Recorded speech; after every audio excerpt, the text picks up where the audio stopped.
Hola, buenas tardes, ¿cómo están? Un gusto saludarles, estamos en esta hora en Touch, en este día miércoles, súper informativo, en el cual hablaremos de fútbol. Tenemos un invitado ahí en un rato más, el entrenador de Deportes Melipilla, estamos esperando a que se conecte, si es que terminó su entrenamiento ya finalizando la temporada. Sueña, canta Luis Miguel, Sueños, canta Diego Torres. Sueña el político joven con ser concejal, después alcalde, diputado, senador, presidente. El escritor sueña con tener un bestseller. El que estudia para entrenador de fútbol puede soñar con ser el seleccionador de nuestra selección chilena, valga la redundancia. Eso lo vamos a ver en el día de hoy. Don Pacho Pérez, un gusto tenerlo en el día de hoy.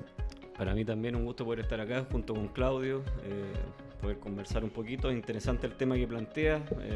De inmediato te digo que es muy iluso pensar en aquello de tendrías que matar a 20, 30, eliminar no sé cuántos entrenadores y obviamente quitar la percepción que se tiene del entrenador nacional. Pero eso, ojo, eso también es culpa nuestra. Los entrenadores hacemos mucho para que tengan una percepción, los medios de comunicación, el mismo público, que todo lo de afuera es extraordinario. Bueno, en algún porcentaje tenemos culpa también los entrenadores nacionales en eso.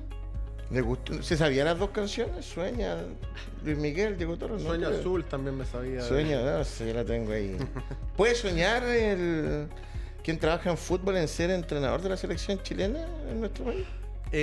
Puede soñar, pero para eso también tiene que hacer muchos pasos, como dijo Pancho, que también saludo a ti, Alejandro. Puede soñar, pero tiene que dar los pasos correspondientes, tomar las oportunidades cuando se presentan, ir avanzando poco a poco y finalmente dignificar la profesión en todo lo que significa. Y eso es lo que cuesta, los hechos. Como tú dices siempre, Alejandro, hay que ser hacedores de cosas y no solo quejarse.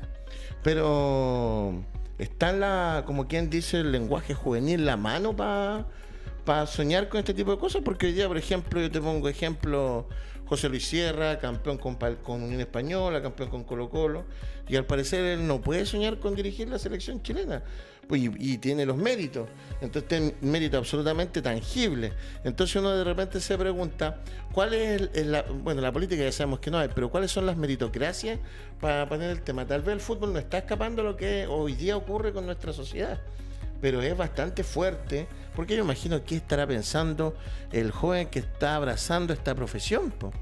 Si hoy día no puede aspirar al tema máximo, po. Del año 2005 que no tenemos un entrenador, o 2004 si no me equivoco, un entrenador chileno, vamos a dejarlo 2005 porque Don Nelson era chileno. Entonces tú dices de repente, ¿para dónde va? Y usted dice, aquí hay una crítica que los entrenadores no se autocritican. ¿Por qué plantea eso usted, don Pancho Pérez? Bueno, yo creo que es algo que muchas veces lo dejamos de lado, lo conversamos con Claudio hace un momento atrás también. Necesitamos más debates, necesitamos más autocrítica, necesitamos crecer desde el diálogo. Se habla poco de fútbol, mucho de metodología, mucho de estructura de entrenamiento, pero poco de fútbol, de sistemas, de maneras de plantear los partidos, de cómo manejar las situaciones críticas que de repente tienen los partidos. Hoy mismo, por ejemplo, vimos un partido de Antofagasta con O'Higgins, donde un técnico, que no es nacional obviamente, supo manejar dentro de las posibilidades, porque todos se van a quedar con el resultado, pero supo manejar una situación. Entonces, ese tipo de diálogo fino de fútbol, de situaciones de partido, yo la he hecho de menos, no solamente de los colegios de entrenadores, de las asociaciones de técnicos, sino que también de la formación, que se planteen realmente ese tipo de situaciones. A mí me tocó hace muchos años, al igual que Claudio y tú, Alejandro, tener una formación. Teníamos algunos matices, situaciones de manejo. Yo las tuve en el nivel 800 o en el nivel 700 con don Lucho Ibarra, que en paz descanse. Pero yo no sé si eso se mantiene, ese tipo de manejar situaciones. Estás jugando un partido para clasificar a Copa Sudamericana, te quedaste con 2 jugadores más por expulsión del rival. ¿Qué haces? ¿Cómo lo manejas? ¿Cómo lo puedo trabajar? Hay situaciones de cansancio, hay situaciones de torneo que también te van a impedir desde la parte mental manejarte. Pero ¿cómo lo hace el otro entrenador? ¿Cómo aguanta 60 minutos con 2 jugadores menos? Todas esas son tareas, situaciones momentáneas de partido que yo lo estoy planteando como una situación puntual, obviamente, pero sería bueno, no sé qué opina Claudio, de poder crecer desde esa situación. No sé qué piensas tú, Claudio. Sí, mira, yo creo que iba a poner el ejemplo de Menotti y Bilardo, por ejemplo, en Argentina. Cuando Menotti habla de que el fútbol es expresión del pueblo y que tiene que ver con la idiosincrasia del pueblo, y Bilardo, por otro lado, es más resultadista y se enfrentan y combaten y debaten ideas, y etcétera, etcétera, y se meten otros actores a opinar otras cosas. Ese debate en Chile jamás lo tenemos, jamás sabemos cuáles son las filosofías que encarnan los técnicos, por qué uno es más defensivo, por qué el otro le gusta jugar al ataque, qué hay detrás, qué tipo de jugadores creen que son los que son del estilo del fútbol chileno. Lo veníamos conversando con Pancho Pérez. Los jugadores que nos han dado resultados ofensivamente en Chile, la generación dorada, son todos bajos, rápidos, eficientes. Cuando quisieron meter a Pinilla costó mucho porque el equipo estaba hecho Vargas, Puch, Sánchez, Fuensalida, etcétera, puros jugadores más chiquititos, Arangui, Vidal sobre la media, pero eran ese tipo de jugadores los que llevaban el peso ofensivo, Valdivia, jugadores de ese tipo. Esa es una postura, puede que haya otra, puede que alguien diga que ahora el fútbol es más físico, que se requieren otras cosas. Ese debate futbolístico los técnicos jamás lo tienen.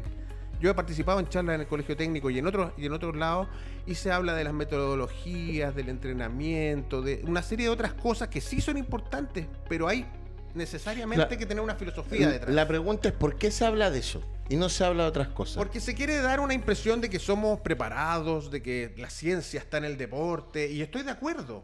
Todo eso es apoyo, pero también faltan las grandes ideas futbolísticas, como lo que te decía Menotti, como lo que te decía de Bilardo, como lo que te decía, que es una postura frente al fútbol. Y eso es lo que nos falta. Lo vemos internacionalmente. Guardiola, Klopp, Mourinho, son distintas posturas y las defienden a ultranza con muchos argumentos, no solo con el entrenamiento. ¿Te fijas? Lo que pasa es que acá hay una constante de hacer características, rótulos a la gente que está trabajando, y va pasando el tiempo y yo insisto en lo mismo. ¿Qué políticas, cómo nosotros vamos a poder estar trabajando y saber para dónde van los objetivos? Recién estábamos viendo cómo Antofagasta acaba de clasificar a Copa Sudamericana, pero Héctor Tapia, que reemplazó a otro entrenador, y acá está el caso de un chileno, solamente ganó 2 de más de 10 partidos. Entonces tú dices después, qué bueno que se cumplan los objetivos, pero ¿cuáles son las pautas y las normas hacia dónde vamos?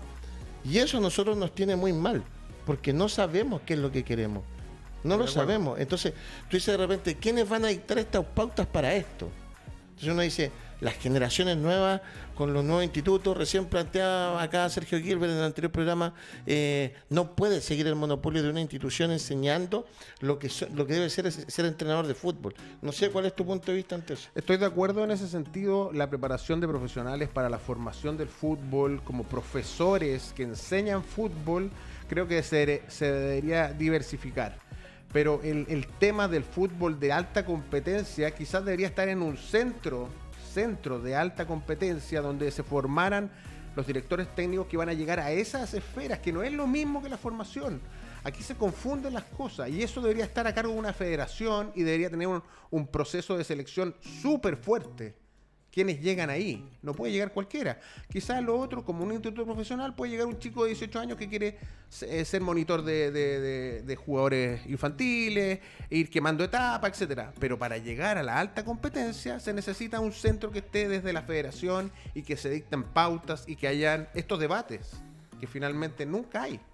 Yo creo que ahí hay un tema, lo que lo decía Alejandro, el tema de los rótulos, el tema de los estilos. Yo no sé cuántos entrenadores nacionales tenemos que tengan un estilo marcado, y los que lo logran consolidar son los que están hoy día en la palestra, están en la primera línea, se podría decir. El Coto, Sierra, Ronald Fuentes, tienen un perfil que uno dice ya, tienen un juego que te identifica, y el presidente del club o el presidente de la sociedad anónima, voy a ir a contratar a ese entrenador porque juega de tal manera. Pero yo creo que tiene que haber una mayor ramificación de esto, no puede ser solamente una tendencia. No sé cuántos técnicos tenemos que uno pueda decir, estoy peleando el descenso, voy a ir a buscar a este técnico porque me va a salvar. Es competitivo, saca resultados, lo necesito a este técnico. Después puede fracasar o no, pero tiene una manera de jugar, que es la que yo marco mucho de Giovannioli. ¿Cuántos equipos han recurrido a Giovannioli para salvar situaciones complicadas? No sé qué técnico nacional tiene esa capacidad o esa característica, ¿no? Yo creo que son muy pocos. Además que hay otro tema que es bastante complicado en las políticas de fútbol, Yo les mandé, tenemos a los que nos ven un WhatsApp interno, y estaba leyendo José Quesada, que es jugador de Palestino, que estaba hablando con 30 años, estaba trabajando en la feria, y que él pedía, esto salió en una nota en el diario AS, en el portal AS, y está pidiendo una nueva oportunidad para reinsertarse en el fútbol. El día de hoy, futbolistas que a los 30 años no tienen otras oportunidades, su única opción de pega podría ser entrenador. Y esto lo conversaba ayer, pero él va a repetir los mismos estímulos o las mismas cosas que quienes lo formaron o no lo formaron bien, va a transmitir hacia sus próximos jugadores que tenga. Entonces se transforma en un círculo vicioso en el cual constantemente reiteramos falencias que nosotros creemos que son virtudes para formar gente. Sí, Alejandro, los formadores necesitan de una forma de ser y de ver el fútbol que es distinta al de la alta competencia.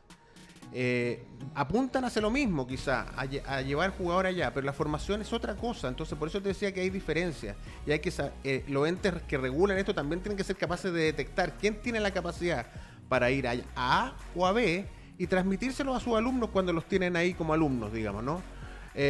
Porque eso tampoco se da pocas veces, y ese tipo de cosas son importantes.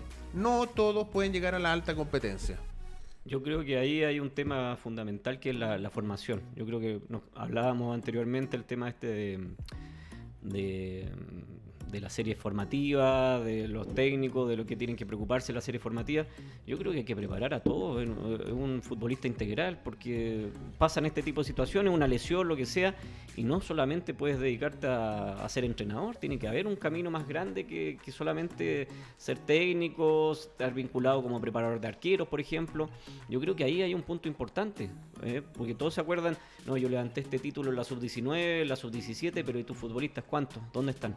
Que mucho de repente uno puede criticar a Borghi, pero ese comentario es muy bueno. Saber dónde están los malos también, lo que pasó con los jugadores que no lograron llegar, que son hoy en día. Yo creo que ahí también hay un punto y es importante que la formación no solamente se base en cuántos llegan, sino qué pasa con el resto y los que lleguen lo mejor preparados posible, o sea que sepan expresarse bien, que sepan manejarse, que ojalá estudien alguna carrera. Sí, porque ahí siempre uno se centraliza en los equipos de Santiago, las colonias, la U, que generalmente Colo-Colo, Católica tienen, hay una estructura y con Católica bastante bien. Voy a poner el siguiente ejemplo. Un jugador de Deporte Arica. Terminó su faceta sub-19, sub-20, no siguió. ¿Cuál es la herramienta que él tiene para subsistir? Me van a decir los equipos y los entrenadores que no es su pega darle otra alternativa.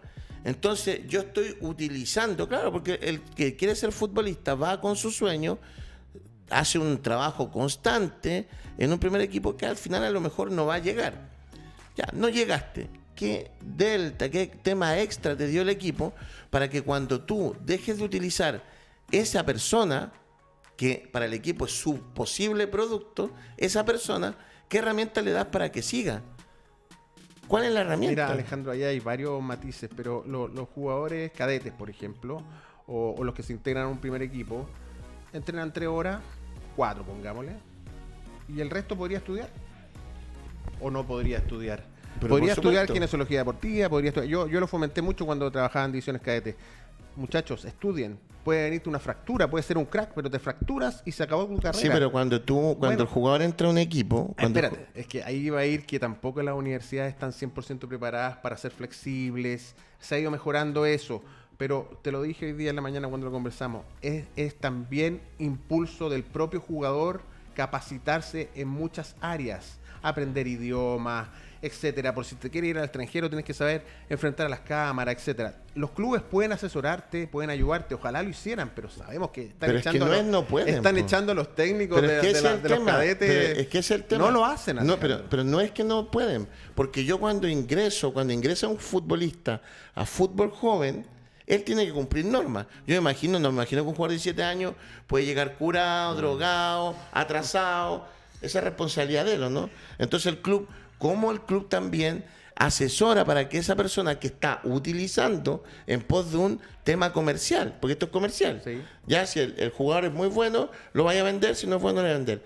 ¿Cómo tú lo asesoras para que cuando esa brecha del fin signifique no llegue a ser futbolista, por lo menos lo saques con algo a la jungla de la ciudad donde esté, po? Entonces, esa responsabilidad no ha sido tocada de pase largo. No estamos claros que, cuando te decía Pérez, o tú también lo dijiste recién, que deberían estar en institutos, una cosa en los institutos para que estudien en la parte de formación y otra cosa para la alta competencia. La pregunta es cómo van a estudiar para formación si resulta que les pagan 2 gambas a algunos por estar en un equipo de primer nivel. Tienes razón, pero también hay muchos futbolistas que saben hacerlo y con lo que ganan en el fútbol ponen un almacén, ponen un negocio. No todos tienen que caer en el fútbol después de que terminas tu actividad. No todos tienen la capacidad de ser profesores de fútbol o entrenadores de fútbol. Algunos podrán estar ligados a otra área del fútbol también, pero otros tendrán que irse a otros negocios y tendrán que saber ser inteligentes e integrales para diversificar lo que ganan en el fútbol en otras cosas. Y miles de jugadores también lo han hecho. Entonces, por eso te digo que también es responsabilidad del jugador y ojalá que el club lo pudiera asesorar en eso, formándolo, ayudándolo, pero sabemos que es difícil porque apenas hacen la pega del entrenamiento de las 2 horas en cadetes. O sea, no sé cómo lo ves tú, Pancho, pero yo no creo que, por ejemplo, poniendo un letrero publicitario de un instituto de capacitación X, que sea de aspectos técnicos, ¿ya? Y que a cambio le den un 40% de descuento para que estudien esos jugadores de esos equipos, no se pudiese hacer. Yo veo ahí que los equipos... falta gestión. Sí, falta gestión. Los equipos absolutamente están... Sí. La UI firmó un convenio con la Universidad de Chile con determinados temas entre ellos. Correcto. Pero ¿dónde están el resto de los equipos? ¿Cómo? Y después cuando queda, vulgarmente hablando, una cagada y vienen al tiro. ¿Quién lo formó? ¿Cómo lo educaron? Entonces, ¿cuál es el elemento? ¿Quién tiene la responsabilidad en eso, Pancho Pérez? Yo, para mí, hay un elemento que debería ser diferenciador en este caso, que es el representante también. No nos olvidemos del representante. El representante está preocupado de llevarlo a tal o cual equipo, de que se vista bien seguramente, de conseguirle un buen canje con alguna marca deportiva. O de auto. O de auto, pero el resto, porque obviamente en algún momento va a quedar supeditado a alguna situación puntual en donde el futbolista tiene que estar en las mejores condiciones posibles. Entonces yo le doy una importancia, así como decíamos recién, de los clubes, de la sociedad anónima, al representante, a quien maneja ese futbolista. Pero obviamente no todos los futbolistas tienen representante en el fútbol joven, y es ahí donde el club, como bien lo decían ustedes, debería tener alguna posibilidad con algún instituto profesional, con algún centro de formación técnica, de que puedan sacar una carrera. Hoy en día creo que va a haber una sub-21, si no me equivoco, este año. Yo no sé cuántos futbolistas con 21 años están en una juvenil todavía, quizás no van a dar el salto. Hay un momento como para estudiar. Y es ahí donde cobra importancia aquello. Yo no quiero ser tajante. Ahora, yo no sé si se pueden llamar representantes o asesores. De corredores de bolsa, Sí. de traspasos de futbolistas. Porque un representante se preocupa que la persona tenga el colegio, el lugar donde está, asesorarlo. Pero yo lo único que veo, el representante hizo este traspaso, el representante hizo esto. O sea, son absolutamente corredores de bolsa de futbolistas. Sí. Y si la chunto, genial. Y después, esto es lo divertido. Yo tomo un jugador de gran nivel, ya me salió bueno, lo asesoro. No lo asesoré mucho, pero él está el asesor. Pero después además le manejan la plata, po. Sí. Le dicen, oye, quédate conmigo, yo te voy a ir manejando lo que estoy haciendo. No, sí. Entonces, ese otro mundo. Chico, claro, po, porque yo si soy representante de algo, tendría que acercarme y orientarlo en todas las cosas, po. Pero mira, en la labor formativa, que es la que nos tocó a nosotros, a mí por lo menos en cadete, ¿qué vas a hacer tú en 2 horas, aparte de enseñarle fútbol, táctica, qué sé yo? La nutrición. Ya, les damos unas pautas nutricionales. El kiosco donde entrenábamos, que vendiera fruta y no vendiera papas fritas. Eso era lo mínimo que podíamos hacer. O sea, y era mucho logro, digamos, llegar a un acuerdo ahí para que el kiosco vendiera solo eso. Entonces, y que llegaran con almuerzo, y que llegaran, te fijas, esas mínimas cosas era lo que nosotros nos preocupábamos, y nosotros ahora estamos hablando de que deberían saber idiomas, de que deberían una asesoría psicológica, de que eso debería ser así. pero en la realidad no lo es. Lo que pasa es que hay una vocación del profesor. Entre paréntesis, estamos tratando de comunicarnos con John Armijo, que se comprometió hoy día, pero está con otros temas. Esperemos que se conecte. Si no se conecta, para que no sienta que lo estamos engrupiendo, por último se queda escuchando a estas tres hermosas personas hablando del tema que tan puntual que estamos dando. Miren, les voy a dar acá gente que ha inscrito. Iván Endre nos manda saludos a Armijo y también saludos al panel. Beatriz Sotomayor nos manda saludos. Manuel Rodríguez. Raúl Muñoz es abogado. Arturo Norambuena, ingeniero forestal. El Chapa creo que estudia ingeniería. Se puede, pero depende del propio jugador y del representante. Ariel Salas, después de la sub-17, estudió educación física. Brisa González nos escribió en antes, cuando estábamos hablando del tema de los entrenadores, se tienen que adecuar ellos a los futbolistas que tienen. También tenemos por acá a Jean-Pierre que me está escribiendo. ¿Necesitarán los futbolistas ya retirados estudiar ahora? Esa es una muy buena pregunta. ¿Qué necesitarán? Porque pueden haber algunos que en su momento no pudieron estudiar y tienen que empezar a movilizarse. Sigo creyendo, porque todos estos temas recién lo conversamos con Fernando Astengo. Hay muchos de estos temas que uno lo ve que son del fútbol, pero son sociales, po. Son sociales y son producto de que no se ha podido conseguir temas específicos para que se desarrollen los jóvenes. Y eso es lo grave, porque resulta que tú dices, ¿dónde pongo el ojo? ¿Qué va a pasar? ¿Cómo manejo la frustración que está de tan en boga el tema de la pandemia, las depresiones, los estrés? Vimos cómo murió el morro, el jugador de Godoy Cruz a los 30 años siendo futbolista profesional. ¿Qué pasa con nuestra juventud cuando no le cumplimos? Eso es muy grave. Pero eso es toda la sociedad, Alejandro. No le carguemos al fútbol eso. Eso pasa en toda la sociedad, en todos los chicos que estudian, en todos los chicos. Mira, la dignidad de las personas. ¿Sabes qué? De repente, un jugador que está vendiendo en la feria, quizá hay que dignificar esa cosa. Yo tengo jugadores que conozco que tienen una ferretería. Y perfecto. Si no todos tienen que ser grandes luminarias. No, pero si nadie está identificando eso. Pero es que eso es la vida finalmente. Cada uno tiene que saber elegir su camino, forjarse su cosa, y para eso hay que prepararlo, para ver cómo enfrenta la cosa. Si va a querer estar siempre ligado al fútbol, hay que entender que un futbolista que se retira o es entrenador, o es comentarista, o es representante. Pero entonces, pero o sea, yo me imagino que en toda conexión o conversación o posible vínculo que yo tengo, nos decimos la dura, po. Yo me imagino que un equipo, pero yo no puedo creer, por ejemplo, Everton. Viene Everton, tiene el grupo Pachuca, ¿ya? Que ha tirado todos los proyectos de Pachuca a Everton. Y Everton no ha hecho nada para estar del 5º lugar para arriba desde que lo tomó Pachuca. Esa es la realidad. Deportivamente no ha pasado nada. Ese otro tipo de negocio. Tiene 2 jugadores muy buenos que pueden ser vendidos. Movimiento. Ese otro pero no ha dejado nada. Esa es la realidad. Mi pregunta es, ¿qué pasa con el jugador de Everton si a los 20 años no va a ser futbolista? ¿A dónde se va? ¿Tiene algún convenio Everton? ¿Se consiguieron ante un instituto en Viña, una universidad? ¿Le van a enseñar esto? ¿Generan convenio? No lo sé. Si no tienen nada, ¿cuál es el aporte? San Luis, ¿cuál es el aporte? Estoy hablando ahora con los dueños extranjeros. Ahí nos podemos meter. ¿Cuáles son con los que no quedaron? ¿Qué hace la gente de San Luis? Los dueños argentinos, ¿los mandan a recoger palta o les van a dar alguna otra oportunidad? ¿Qué hicieron los de Calera? Entonces, si no, esto va a significar que yo utilizo la juventud nomás, pues, vulgarmente hablando, porque los equipos, digamos las cosas como son también, pues. Acá no es que yo esté defendiendo la U porque no tenemos estadio. Acá hay 5 equipos que tienen estadio. Los otros equipos usufructúan de la plata que ha puesto el Estado de este país para ser de local pagando arriendos baratos. Puerto Montt, Osorno, Calera, Curicó, todos estos estadios no son de los equipos, que además son cara de raja. Sí. Perdonen la palabra, porque le ponen los colores a los asientos del equipo que hace de local ahí. O sea, en Quillota todos los asientos son amarillos y no me consta que San Luis haya puesto un peso para el estadio. Entonces son terribles balsas. ¿Y qué dejan para la comunidad y para el que no fue? Maquillaje. ¿Qué dejan? Ahí donde yo digo siempre, o sea, no digo siempre, sino que comento el tema de ¿le interesará a la sociedad anónima o al club deportivo o a lo que sea que esté rigiendo a estos jugadores? ¿Le interesará un futbolista preparado? Un futbolista preparado te puede discutir premios, te puede discutir situaciones puntuales. Al representante le conviene que el futbolista, su representado, crezca desde el punto de vista profesional, no le conviene. Porque se podría manejar solo. Exactamente, entonces el crecimiento de ellos en estos momentos está supeditado a un club o a una sociedad anónima que no le interesa, o en general no le interesa que el futbolista se capacite, crezca, que tenga otra profesión.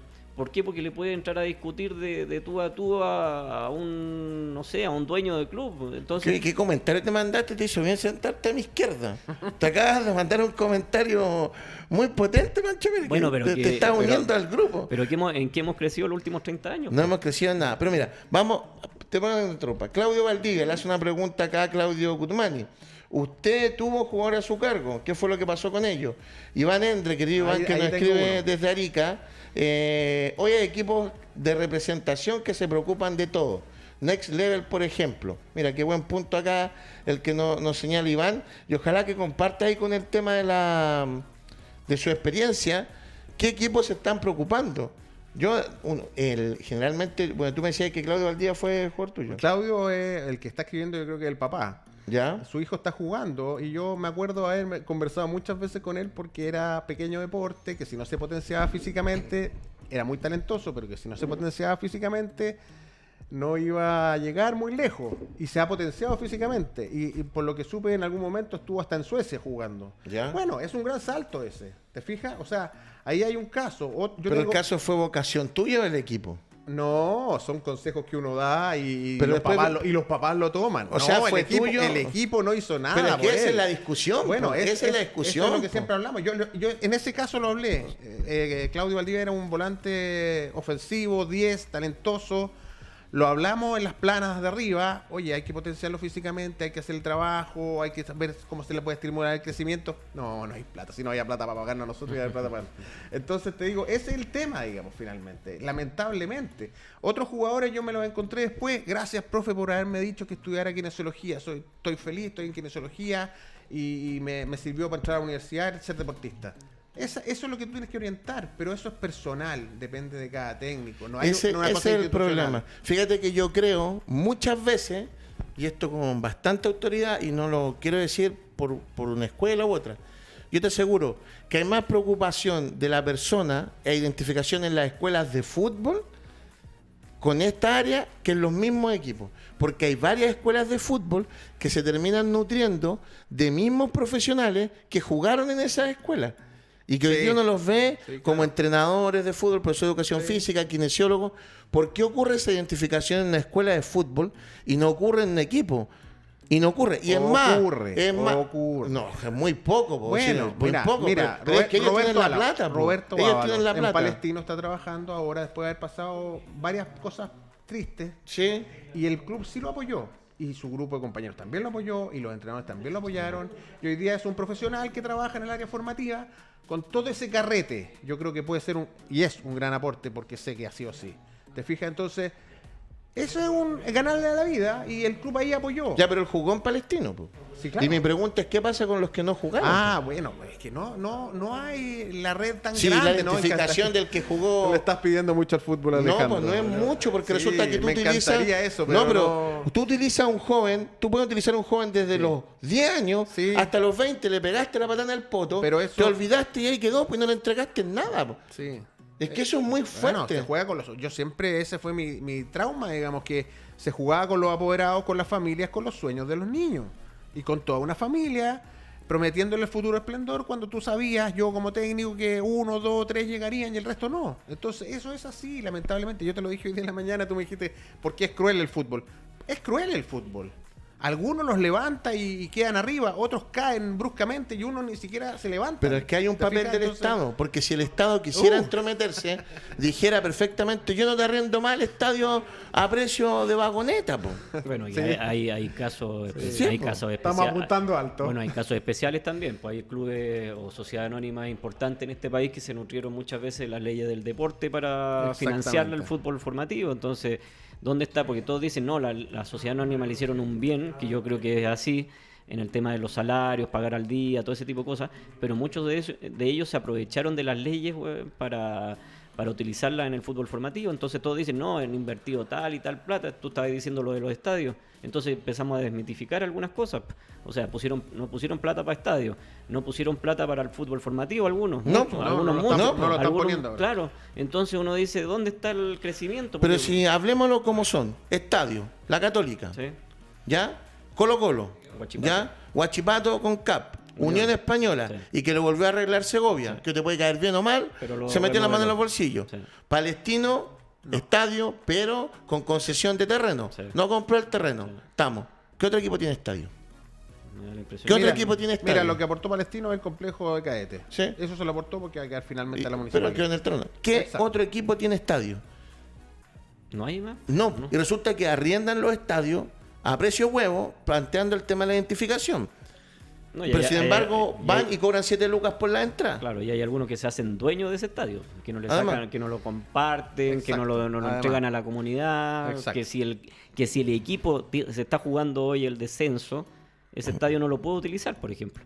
Hay un caso, creo que no estoy claro si es Audax. Audax, claro. va a tener que jugar en el Nacional, si no me equivoco, con Sí, porque con hubo un Iquique. problema por la cancha que por primera vez han prestado el estadio de la Florida, porque Audax se le pasó la concesión del estadio a ellos, y hubo un problema con el tema de la cancha, de que alguien entró y se rompió. Y ahora Audax le está exigiendo a la municipalidad que le pague por la cancha. Claro, Entonces, pero ahí te hay otro digo, tema. lo normal es que el estadio nunca lo han podido utilizar o no lo han podido prestar a la comunidad en general. Hoy en día se está dando vuelta esa situación, pero te digo, en general, lo mismo San Luis, lo mismo otros equipos. ¿Cuánto cuesta para que ese estadio que te lo entregaron en concesión o en representación lo puedas compartir con la comunidad y que le des algo a la comunidad? Porque estamos hablando de que el fútbol formativo es una situación, lo nombrabas tú recién, el tema de las escuelas de fútbol, ¿qué hacían? Bueno, yo creo que las escuelas de fútbol también tenemos una parte de ello, porque hay muchos que dicen, no, yo te puedo llevar acá, acá. Hay que ser claro, las escuelas de fútbol son un momento, son una situación puntual, pero nosotros en general en las escuelas de fútbol al menos tenemos la película clara de decirle al apoderado. En el fútbol formativo, ¿cuánto le dicen al apoderado? Oiga, ¿sabe qué? De partida no hay relación. Claro, oiga, ¿sabe qué? Prepárenlo. ¿Por qué? Porque estamos en la 17. Al fútbol profesional de este grupo de 25 van a estar 5 o 10 van a llegar a tercera división en general. De esos 10, 2 o 3 quizás van a llegar a primera división. Hay que preparar a los otros 15. O sea, trabajen, que den la prueba de selección, que hoy en día hay situaciones de hasta ir a Estados Unidos a estudiar y a jugar. Vean opciones, pero no se cierren solamente a una situación puntual. Sí, ahora viendo el vaso medio lleno, Alejandro, no hay que ser tan terrible, siempre te lo digo. Muchos jugadores se hacen una vida en distintas cosas a través del fútbol. Esa es una escuela. Desde la escuela de fútbol, como dijiste tú, desde llegar. Hay muchos que se le ordena la cabeza con la estructura de formación de una actividad deportiva. Eso también es mirar el vaso medio lleno, porque quizás ¿dónde estarían esos jóvenes? O sea, yo Sí, entiendo las dos partes, digamos, pero falta mucho por hacer. Lo Sí. hemos hablado miles de veces y aquí necesitamos el apoyo del gobierno, de los ministerios de salud, de educación y de los clubes comprometidos con una actividad que te genera muchos millones de dólares, pero que hay que saber mantener Sí, en sí, buen sí, estado. sí, acá el tema de los que se crían a través de la escuela no está en discusión, el tema de los futbolistas. La pregunta es, cuando uno habla del tema integral, y fíjate que estoy sacando incluso los equipos de Santiago, los más populares. Yo me voy a regiones. Sí, vámonos a regiones. Un jugador, por ejemplo, que acá Iván Endre nos comentaba acá también, debe de haber una orientación del jugador hacia su futuro de parte del club. Se debe humanizar. John Castro nos escribe acá, es importante la información integral y dar todas las herramientas a los jóvenes para su desarrollo cultural. Bueno, Santiago Disbor fue el que creó el club de Arica, Claudio Valdivia. Los clubes manosean a los jóvenes, los solucionan con futuras promesas que nunca cumplen. Fuera de Chile, si son valorados los jugadores jóvenes y se les paga lo que realmente valen. Alfredo Vega, disculpa si no te alcancé a leer bien. Melipilla en primera, debut y despedida. Ranger y San Felipe, buenos equipos con historia. Ahí te leí, Alfredo, lo que colocaste, y un saludo, y les damos las gracias a todos los que nos escriben. Insisto, el tema es, yo me hago cargo de una franquicia, la exploto, tengo todo el derecho a ganar plata, Pero yo quiero saber, y me encantaría, y lo vamos a investigar, y es fácil encontrarlo, qué pasa con el joven que llega a los 20 y no tiene nada. ¿Qué pasa? ¿Qué pasa? ¿De qué vive? ¿Qué va a estar? ¿Cuál es la herramienta que le dice el club? Mijito, usted estuvo 10 años conmigo, pues sabe que no le da para ser del primer equipo. Así que tome su pase y váyase a buscar equipo a otro lado. Pero sabe que nosotros hicimos el convenio con el Instituto de Inglés tanto. Y usted, si viene de parte nuestra, va a pagar el 40% menos, tiene un 40% de descuento por estar acá. Sí. ¿Dónde está esa opción para esto? O no, mire, yo soy de San Luis, hice así como las paltas tanto, nosotros nos auspician, le vamos a dar 10 empleos al que sale de acá y una beca de estudio. ¿Dónde está? Eso es gestión, no existe. La misma gestión que no le da voz y voto a las escuelas de fútbol, no existe. Entonces, yo digo de repente es fácil así hacer un negocio. Arriendo el estadio, me lo venden barato, digo que están identificados, gano lucas, vendo un jugador, me voy para la casa, la tele me paga la plata, puta, es fácil así. Yo digo, hay otro punto que quiero plantear. ¿Cuántos jugadores han pasado por el proceso de selecciones? ¿Cuántos han representado al país? ¿Están todos en el fútbol profesional hoy en día? Yo recuerdo un caso de un arquero de la sub-20, esta sub-20 famosa del 2007 de Canadá, que lamentablemente cayó en problemas, un arquero, no lo voy a nombrar, pero cayó en problemas. ¿Dónde estuvo ese paso de decir de la NFP, por ejemplo, se preocupan también? ¿Representaron al país? Bueno, yo lo planteo y hay un sinnúmero de casos de futbolistas que representaron al país que ni siquiera los dejan entrar al estadio, claro, partido. por supuesto. Pero yo voy a la parte formativa, hasta una sub-23, porque puede haber que se retiren después de haber pasado por una sub-17 o sub-20. Entonces, uno dice, ¿en qué ayudó la NFP más allá de tenerlo en Pinturán? Los capacita, porque hay procesos de selección, tú sabes muy bien, Claudio, sí. 1 o 2 años en que están, incluso en más, hay algunos que tienen desde la sub-15 hasta la sub-20, y dónde está ese crecimiento de estar en la selección, más allá de estar en una buena cancha, con buenos balones, con preparadores físicos, con entrenadores, psicólogos, pero dónde está, por ejemplo, un colegio de la NFP, donde puedan trabajarlo, donde puedan fortalecerlo en inglés, por ejemplo. Bueno, esas son políticas de la federación que siempre hablamos. No es solo lo que sucede en las selecciones. ¿Cómo apoyo yo a estos seleccionados que vienen desde la sub-15? ¿Cómo los apoyo para que se vayan construyendo en profesionales que realmente nos representen bien y no estén llenos de vicios? Me pregunta acá Sebastián Elena, pone acá una pregunta. ¿Será obligación de parte del club tener un jugador culto estudioso? ¿Qué gana el club teniendo jugadores de fútbol profesional? ¿Qué gana el club teniendo jugadores de fútbol profesional? No entendí esa parte. O sea, el club debe generar convenios con universidades y gastar dinero. ¿Cuál sería la ganancia del club? Desde mi punto de vista, primero, identificación. Tú logras que la gente se acerque más al club para probarse para estar y lograr que esos mismos jugadores que si no quedaron pueda ser un elemento que va a motivar a otros jugadores que sí se vayan a probar a este equipo, en el caso, por ejemplo, de Everton, no en competencia con Wander, con Calera, porque tú le estás entregando más herramientas. Ese es un punto de vista, porque la ganancia del club es que yo me imagino que con un presupuesto anual en un equipo de región puede ser, vamos a Everton con Pachuca, $1,5 millones al año, con un futbolista que saque en 3 años está pagado todo el fútbol menor, con 2 hay utilidad. Entonces yo tengo que empezar a creer en este producto. Hay gente que no lo está haciendo y es un punto de vista entendible, el cual yo no comparto. ¿Te fijas? Entonces, va por ahí eso. No sé si te aclara ahí la respuesta desde mi punto de vista, Sebastián. Yo pienso que si un jugador cadete mío no llega al primer equipo, pero puede ser un administrativo, mira, voy a hacerlo bien terrible, un utilero bien pagado, porque todo es importante en un equipo y en una institución. Y si ese jugador tiene la humildad de decir, ¿sabes qué? Me gusta, quiero seguir en el fútbol y si me mantienen aquí, puedo ser un paramédico, puedo ser, etcétera, etcétera. O sea, si yo los capacito, podría dar muchas pegas en muchas áreas. Administrativa, formativa, mantención de cancha. Bien pagados. Bien pagados como es en otros países desarrollados, donde si tú eres piscinero, vives muy bien. ¿Te fijas? Entonces, eso es lo que nos falta progresar como sociedad. Por eso les dije, no vean la serial del Tottenham en Prime Video. No la Porque van a quedar vean. deprimidos. Porque si la ven y quieren el fútbol, van a entrar en una depresión futbolística correcto. tremenda de lo arcaico que somos nosotros. ¿Y para qué la vamos a poner caca? Faltan 45 días, perdón el lugar, ando vulgar hoy día, 45 días para el partido de Chile y todavía no está el entrenador. Ese es el nivel de nuestra organización. Correcto. Yo que después de todas estas críticas, si las ve el presidente, no me va a contestar mal teléfono para que hagamos el convenio con escuelas de fútbol en Hacienda Amigos. Pero, tú planteaste ahí un tema. ¿Contestará el teléfono? Pues yo sé de varios que no le han contestado el teléfono, pero quizás de estar preocupado, de estar con muchas problemáticas. Estamos a 5 días de que termine el torneo y aún no se sabe cómo se va a jugar el otro, por ejemplo. No se sabe, no hay una planificación, no hay nada. Hoy en día no tenemos nada a nivel de ANFP. ¿De gobierno? No, de todo, pues, en general. Bueno, el gobierno da lo mismo y a esta altura ya no tiene mucho sentido, pero te digo, en general... No da lo mismo porque el presidente fue presidente de un club de fútbol y después llegó a la moneda. No, pero para que vean lo incierto que está. me refiero a que no voy a perder el tiempo en hablar de un supuesto gobierno que la verdad no sé si existe, a eso voy.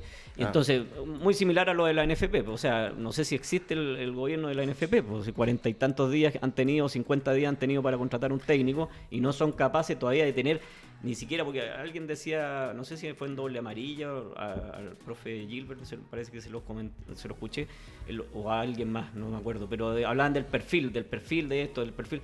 Claro que tiene que haber un perfil, pues ¿cómo vamos a estar contratando, llevando un técnico de lo que sea? O sea, vamos de acá, pasamos allá. Seriamente no debería ser, pues no debería ser. Yo hace un tiempo atrás, perdón Alejandro, me quiero quedar con el proyecto del futuro Pinto Durán. ¿Habrán en ese proyecto puesto un lugar de educación de los jugadores, todo lo que proyecto, si el terreno ya se bueno, lo echaron para atrás. pero el proyecto po. lo presentaron y pagaron para hacer un proyecto con sala y multibús y la cuestión. Pero lo importante es qué profesionales van a llenar esos puestos para que realmente el trabajo sea bueno. La infraestructura puede ser maravillosa. Los ingenieros titulados de INAF, ¿no? No existe la carrera. Se acabó, perdón. Sí, pero por eso te digo, esa es la incongruencia. Bueno, el profe John Armijo está en entrenamiento, al parecer, en negociaciones de jugadores, no va a poder estar hoy día con nosotros, así que les pedimos las disculpas, pero estaremos ahí, estamos súper motivados y nos ha escrito harta gente, yo les doy gracias a la gente que nos está escribiendo. Jaime Galvez está escribiendo, Sebastián Elena, espero que te haya respondido la consulta desde nuestro punto de vista. En Mundo Sport, Avenida Líbano 5001, Macul, seguimos fase 2 en Macul. ¿Hay piscina?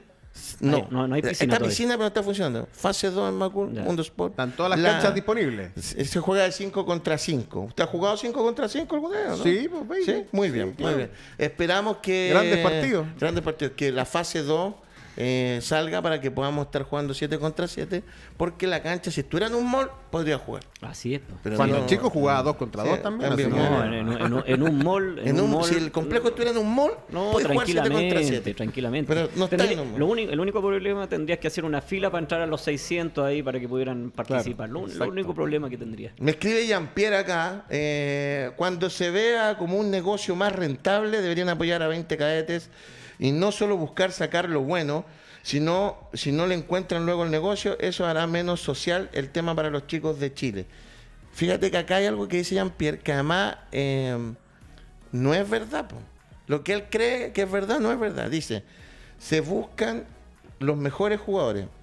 Los mejores jugadores no es que se busquen, ese es un mito. Llegan solos. Algunos tienen mejor ojo para verlo, porque tampoco hay una política de seguirlos bien. Les llega solo. O sea, si no hubieran sido capaces de tratar bien a Vidal, Sánchez, a Zamorano, llegan solos. Ese es un mito de los DT muchas veces. Hay que conducir. Se enojarían entre conmigo, pero es un mito. Es que yo creo que la captación en Chile está supeditada a situaciones puntuales. O sea, todos hablan de la captación, de los procesos de captación.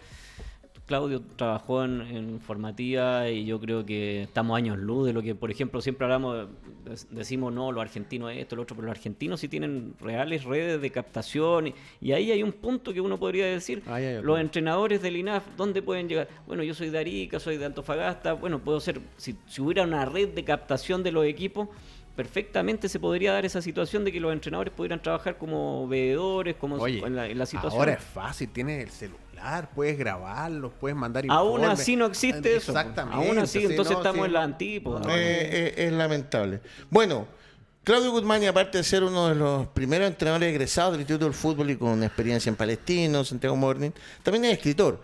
Y hoy nos trae un momento literario para hablar de la importancia del fútbol y la literatura.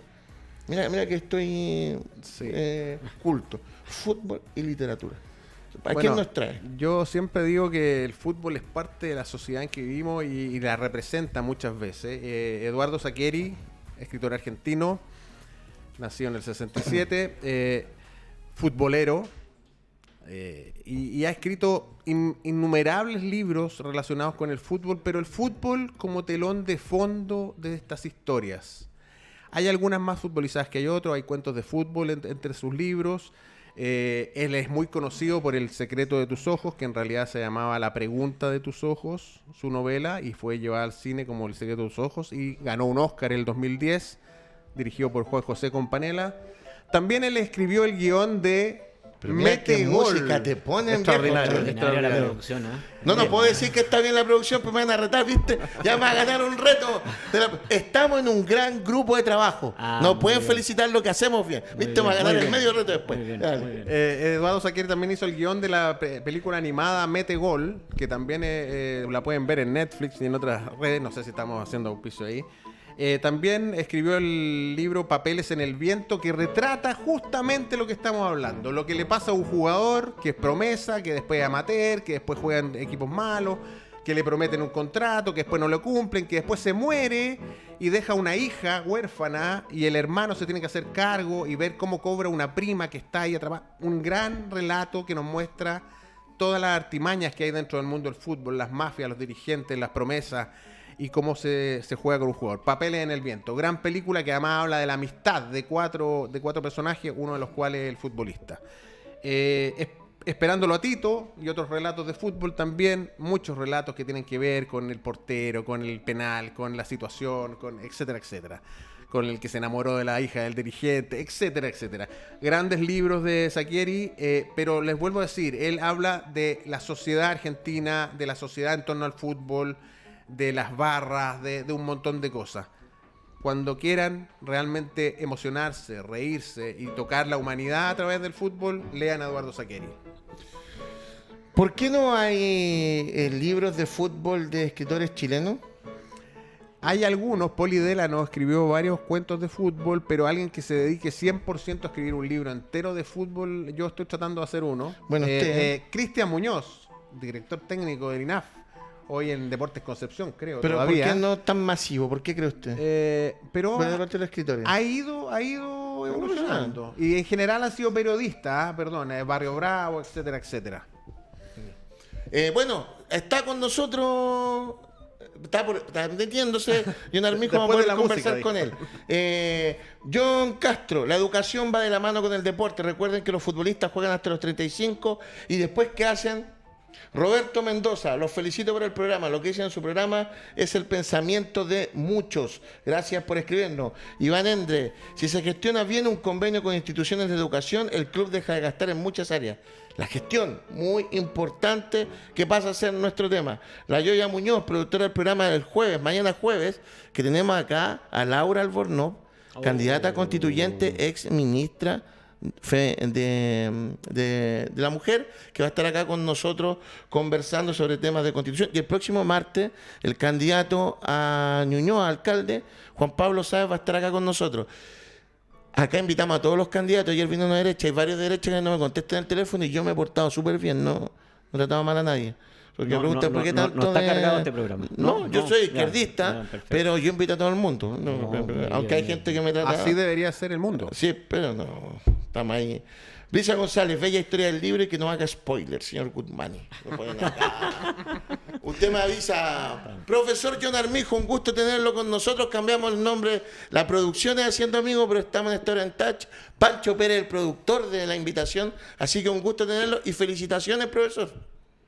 Muchas gracias. Buenas tardes. ¿Cómo están? ¿Todo bien? Todo No bien. los veo, no los veo bien por la vista acá. No se pierde mucho, Ya, profesor. pero nunca nos va a qué ver bueno. bien. Nunca nos va a ver bien. Ah, perfecto. ¿Cómo están Muy- todos? Nosotros muy bien. contentos, felices después de todo el logro que se consiguió con el equipo de Melipilla, con los muchachos, con toda la gente que rodea al club, directivos y el cuerpo técnico. Así que gracias por el reconocimiento. Antes de darle la palabra a Pancho Pérez y después a Claudio Guzmani, yo quiero hacer un recuerdo. Usted fue con nosotros cuando teníamos el Haciendo Amigos por Zoom, sin el estudio y todo esto que estamos ahora atrás. Todos vamos creciendo un poquito.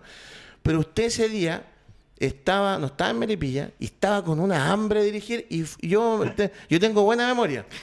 Tengo la oportunidad, la voy a amarrar con todo, me la voy a jugar con todo y veré lo que pasa después. Y después de eso, resulta que hoy día acaba de ascender a Primera División. Entonces, el fútbol chileno que de repente se pierde, todavía hay gente con hambre de gloria, al parecer. Pues usted representa eso.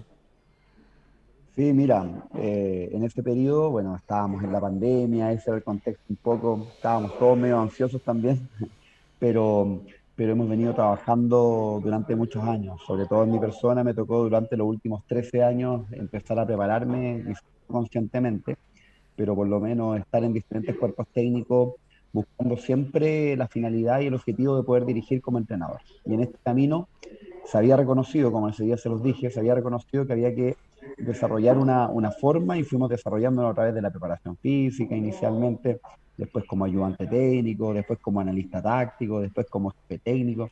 Entonces cada rol que nos tocó o que me tocó desempeñar en ese minuto, porque después tengo la conformación con mi cuerpo técnico actual, nos sirvió para un poco saber cuál es la finalidad y el objetivo de cada uno de los roles que uno tiene que desempeñar para que lo sistémico finalmente o la entrega de la información con los jugadores sea de la manera mucho más clara y de una manera mucho más específica sin perder tiempo.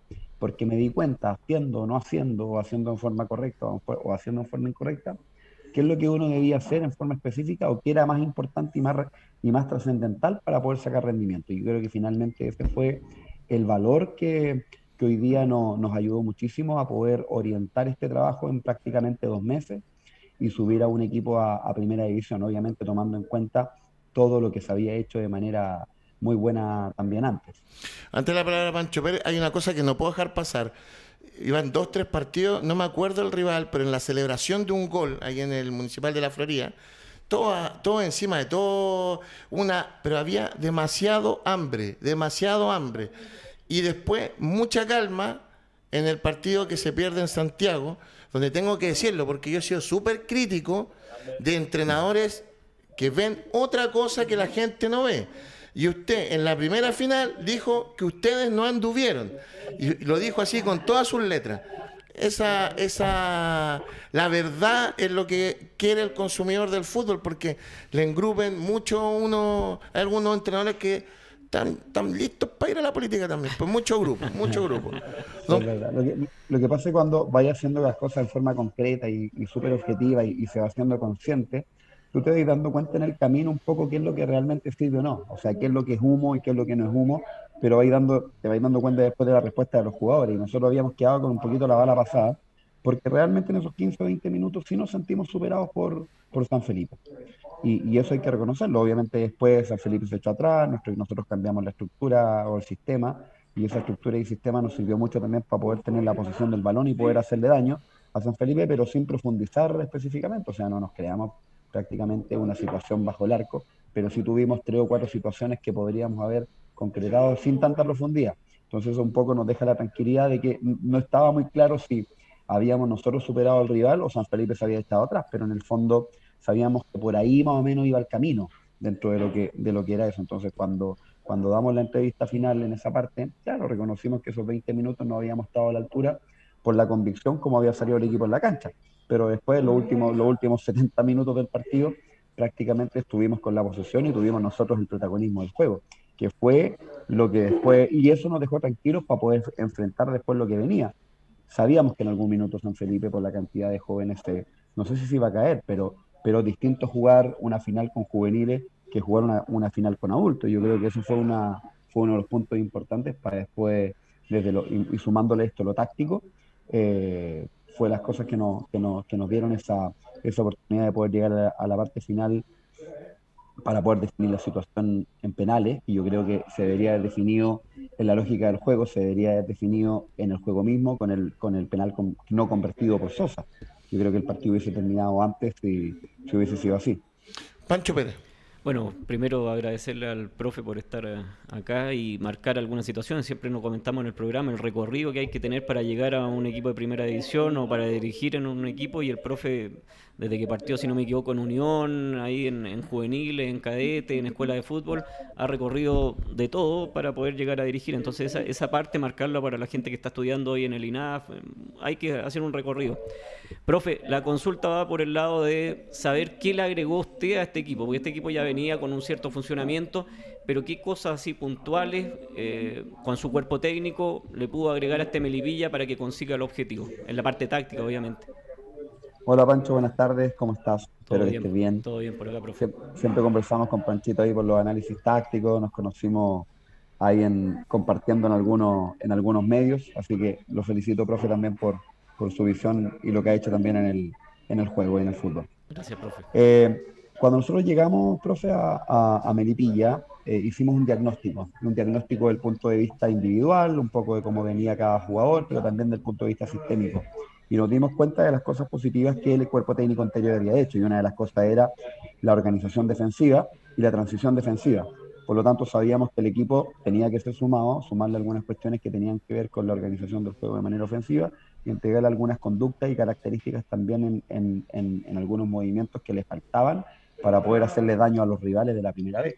Entonces, esa fue una de las cosas que nosotros pusimos énfasis en la conformación del desarrollo de la operacionalización, lo que tiene que ver con los entrenamientos, lo que tiene que ver, ¿cierto?, con la puesta a punto, lo que tiene que ver con la entrega de la información en el día a día, porque ustedes saben que las dimensiones del aprendizaje, la forma como los jugadores interiorizan esa información, viene por diferentes canales, y uno de los canales fue también entregarles mucho contenido audiovisual, extra programático que tiene que ver con clases de Zoom después de las después de las sesiones de entrenamiento, y para eso nos sirvió mucho el tema de la pandemia, sin querer queriendo, de que fue una de las herramientas que también utilizamos posterior. Entonces, esas herramientas antes de la pandemia no estaban tan claras y tampoco cómo funcionaban, pero después de la pandemia, por ejemplo, estando ya en un equipo de fútbol, claramente que fue uno de los puntos importantes, aunque claramente los jugadores terminaron chatos, aburridos del Zoom, ya no querían saber nada, pero en el fondo sirvió mucho para poder planificar y desarrollar esto. Yo creo que, Pancho, eso fue una de las cosas, la conciencia de lo que le faltaba al equipo y tomar en cuenta lo que el equipo traía para poder mantenerlo en la acción, más la intención en la acción, lo que le sacó réditos al desarrollo del plantel de Melipilla. Profe, una muy breve pregunta, una inquietud. En la banca ahí, el partido con San Felipe, en la cancha de San Felipe, ¿tenían algo pegado en la banca? ¿Un tema con alguna tema de estrategia? Vi una hoja ahí, ¿era de usted o no? Eso. Sí, puede ser. Siempre llevamos a la banca los planes estratégicos del juego. Cuando el equipo va ganando, va perdiendo o va empatando. Es como una estructura base de saber qué hacer de manera previa en función de si nos hacen un gol, si hacemos un gol, para cerrar. ¿Por qué? Porque la urgencia del partido, la locura y todo lo que pasa en el momento, te va complicando en la toma de decisiones. Entonces nosotros siempre volvemos con esta estrategia ya previa, el plan A, el plan B, el plan C. Tomáis tú la hoja y en el fondo obviamente que pueden cambiar los jugadores, pero las estrategias tácticas de si nos expulsaban uno, ¿qué íbamos a hacer? Listo. Nos expulsan un jugador, sabíamos que era 4-4-1, por ejemplo. Sí. Para tener las transiciones rápidas a través de los volantes externos, los extremos, descendidos y el centro delantero que tenía que aguantar arriba. Entonces, te doy, por ejemplo, eso es un poco lo que llevamos a la cancha, con el Saco de Aragona, con el Isma, con Rodrigo, tenemos muy claro en el qué hacer, tenemos como el control preparado por si ocurre algo en el camino. Perfecto, profe. Don Claudio Guzmani. John, felicitarte porque todo logro merece una felicitación y la verdad que se vio en la liguilla cómo estaba Melipilla preparado para afrontar esta determinación. Incluso cuando tú no estuviste se vieron que habían bases sólidas que se pudieron llevar a cabo. Mi pregunta es, tú como profesional, ¿qué le has agregado externo a lo que es el fútbol, la preparación física en tu caso y todos los estudios como entrenador? Pero ¿qué le agregaste extra en tu vida? Porque estábamos hablando de lo integral que hay que ser para ser un líder positivo. ¿Qué otras cosas has estudiado? ¿Qué otras metodologías que sean extrañas al fútbol ha incorporado para ti? Hola, Claudio, buenas tardes, Claudio. Mira, la verdad que en el camino he tratado de pasar por la mayor cantidad de estímulos o por lo menos aprendizajes que pueden el día de hoy, el día de mañana, poder sumar a lo que es el desarrollo del liderazgo dentro de un cuerpo técnico y dentro de un staff también que tiene que ver con los jugadores. Entonces, que podemos sumar algunas cosas, hicimos cursos de coaching deportivo, hicimos cursos de liderazgo, hicimos cursos que tienen que ver con la tecnología y el uso de las herramientas de NAC Sport, de diferentes software que nos permiten también poder entregar estas dimensiones que habíamos hablado de la tecnología y de la creatividad, ¿ya?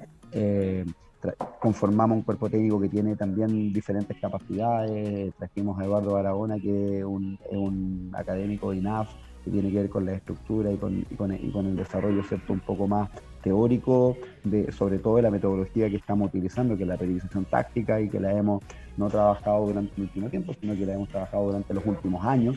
Y yo creo que somos unos pioneros en Chile un poco de poder interpretarla y llevarla a cabo también de manera purista y sin contaminarla con otras metodologías. Yo creo que eso también ha sido clave y que ha sido súper poco mencionado. Se dio también que estaba Ismael Pinto, que venía de la Universidad de Chile, que había hecho un recorrido en divisiones menores también y que había jugado y había participado del Mundial. Entonces era muy parecida su formación a la que yo había tenido como preparador físico en la época de Bielsa. De hecho lo conozco de ese momento. Entonces Ismael también conocía muy bien mis exigencias que tienen que ver con la parte física y la predisposición de esta parte física a lo que es después el rendimiento de los jugadores.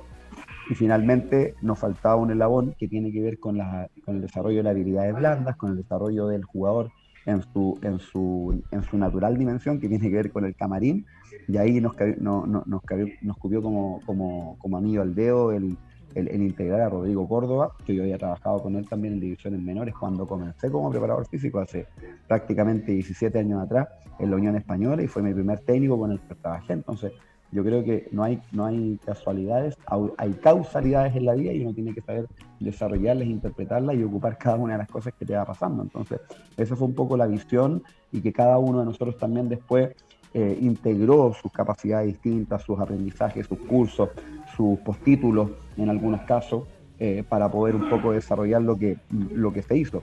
Y esto tiene que ver específicamente con bajar la información y con hacer esta información de manera, si es una información compleja, porque el fútbol sí es un fenómeno complejo y sistémico, entregarla de una manera, de un formato muy simple, y que el jugador lo entendiera, toda esta complejidad que les mencioné antes, con todas las capacidades de cada uno de sus cuerpos, de cada uno de los integrantes del cuerpo técnico, de la manera más simple posible, en unidad, para que el jugador lo entienda a través de las diferentes dimensiones de su aprendizaje. Yo creo que eso fue sumado, y hay que reconocerlo también, a la mística del equipo, a la conformación del grupo, un grupo grande que tuvo un manejo perfecto a través de capitanes, por ejemplo, como Gonzalo Lauler, la experiencia de Cavión, la solidez defensiva y el control comunicacional de Nicolás Peranich en la parte defensiva.